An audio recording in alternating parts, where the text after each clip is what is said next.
You're not gonna believe this, but my own sister is literally trying to sue me for $5,000 because I was too pretty at her wedding.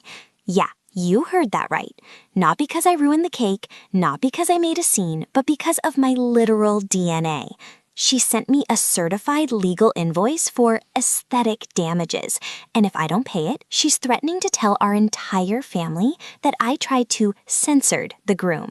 But wait until you hear the real scandal, because it turns out my sister wasn't just being a bridezilla, she was hiding a massive, life-ruining secret that involves a 5-figure debt and a photographer who was secretly on my side the whole time.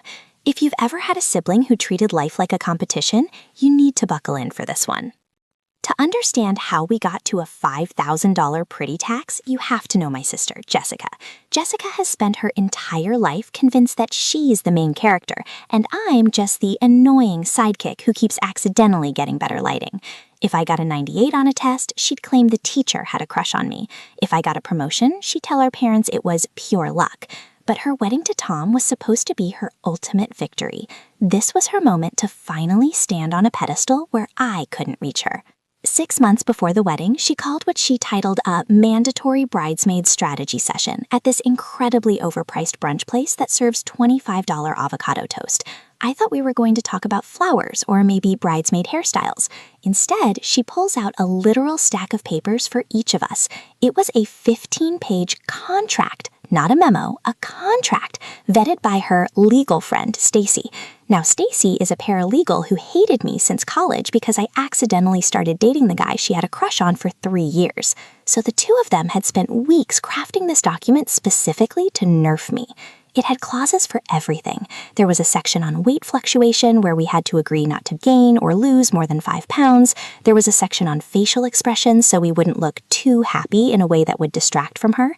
But Clause 4, Section B was the one that made the table go dead silent.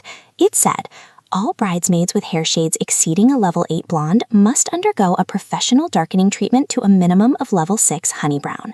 I am a natural platinum blonde. I have never once in my life put chemicals in my hair. I actually laughed out loud because I thought she was doing a parody of a reality show.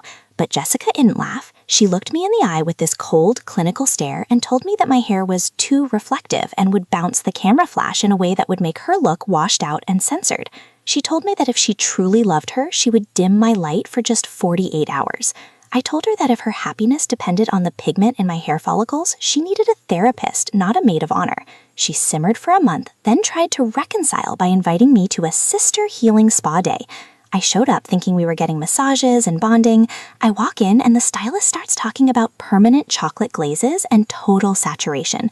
Jessica had prepaid for a 3-hour dye job to turn me into a brunette. I had to literally rip the salon cape off and walk out into the street with half-damp hair while she screamed from the entrance that I was destroying her vision and that I was a censored narcissist. Fast forward to the week of the wedding, and the emotional manipulation was reaching a boiling point. My parents were calling me 3 times a day, literally crying. My mom was saying that Jessica was having insomnia-induced hallucinations about me ruining the photos. They begged me to just be the bigger person for the sake of the family. They convinced me that if I just wore the dress she picked and kept my mouth shut, everything would be fine. But Jessica had a backup plan. The bridesmaid dress she chose for me was this high-neck, long-sleeved, frumpy nightmare in a color she called vintage sand, but it was basically the color of a wet cardboard box. It was designed to make me look like a shapeless beige blob. But here's the thing about being a natural blonde with a Nordic look. Sometimes the frumpier the clothes, the more high fashion you look. On the morning of the wedding, I put on the potato sack dress, did my hair in a sleek, elegant bun, and I actually looked better than I did in my own clothes. When I walked into the bridal suite, the air literally left the room. Jessica looked like she wanted to physically fight me. She actually grabbed a bottle of extra dark instant spray tan and tried to fix my glow while the makeup artist was working on me. I had to dodge her like a professional athlete. During the ceremony, the photographer, a guy named Leo, who was clearly over the drama, kept repositioning me. He'd say, "Maid of honor, step 6 inches to the left, the sun is catching your hair and it's creating a beautiful halo effect."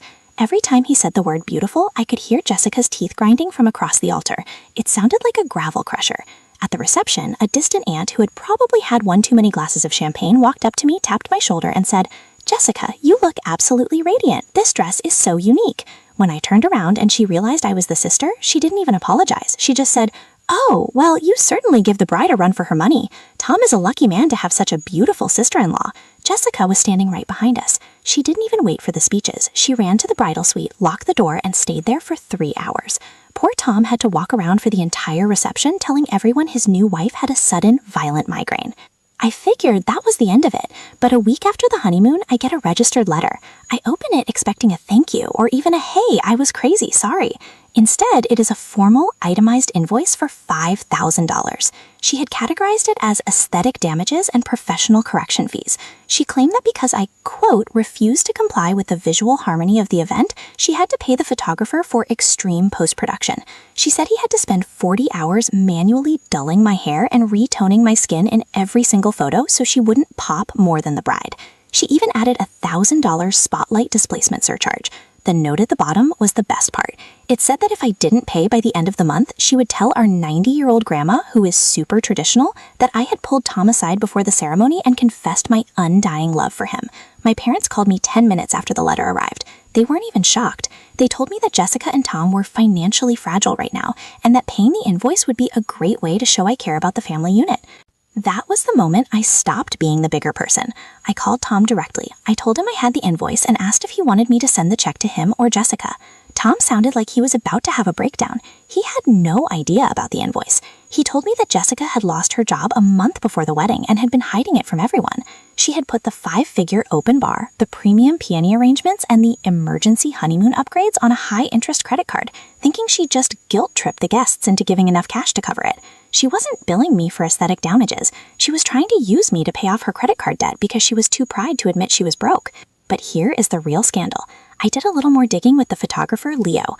I asked him if he actually charged her for dulling my photos. Leo laughed so hard he almost dropped his phone. He told me that Jessica had actually asked him to edit my face to look older and more wrinkled in the official wedding album. He refused, citing professional ethics, but he did send me something for my records, a blooper reel of the wedding video where you can clearly see Jessica trying to step on my train during the entrance and whispering censored insults at me during the prayer. I didn't send the money. I took a high-resolution scan of the invoice and a screen recording of the blooper reel and sent it to the family group chat, including our grandma. My caption was, "I didn't know that being a bridesmaid was a taxable offense, but I'm officially declaring bankruptcy on this sisterhood." The fallout was nuclear. My parents are furious that I aired family laundry. Jessica has blocked me on every platform, and Tom is currently taking a break at his brother's house. As for me, I took the $5,000 I saved and booked a 2-week solo luxury retreat in Bali. If I'm going to be the distraction of the family, I might as well do it with a tan and a cocktail in my hand. I'm thinking about sending her a postcard from the beach, but honestly, I don't think she can afford the postage to send one back. Should I send her a thank you note for the $5,000 I didn't spend on her aesthetic damages, or is that too petty? Let me know in the comments if I should drop the blooper reel on TikTok, because honestly, I think I've earned a little bit of petty.